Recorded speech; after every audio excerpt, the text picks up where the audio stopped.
रायगड़ा प्रतिदिन news channel को पुणी थे स्वागत। जातिले अंगनवाड़ी केन्द्र 1 परिसर में मानवाधिकार दिवस पालन बाल्य विवाह ना कार्यक्रम अनुष्ठित। रायगड़ा जिला पदमपुर ब्लॉक जातिले अंगनवाड़ी 1 केन्द्र परिसर में आज मानवाधिकार दिवस पालन कर अवसर में बाल्य विवाह ना एक सचेतनता कार्यक्रम अनुष्ठित हो जाए। तबे अंगनवाड़ी दीदी एवं आशाकर्मी एठारे रही समस्त महिला और किशोरी बालिका माने एकाठी होते बाल्य विवाह को ना कार्यक्रम रे छिड़ाई एसह मानवाधिकार दिवस अवसर में हाथ को हाथ धरी से माने एक सचेतनता वार्ता करथिले।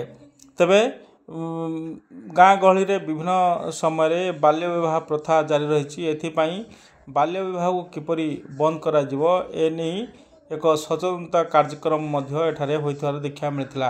यापर समस्ते हाथ को हाथ धरी सहर ग्राम परिक्रमा करथिले। तबे प्रति हाथ को हाथ धरी से माने एकाठी होइथिले एवं मानवाधिकार दिवस एठारे पालन करथिले। ए होची से दृश्य एठारे समस्त किशोरी बालिका महिला माने एकाठी होइथिले एवं मानवाधिकार दिवस अवसर में एठारे समस्ते एकाठी होई बाल्य विवाह प्रथा को ना करथिले एवं एक सचेतनता वार्ता करा जायतिला। एही अवसर में एठाकार अंगनवाड़ी दीदी कौन कहते आसतु शुणा तांकर प्रतिक्रिया।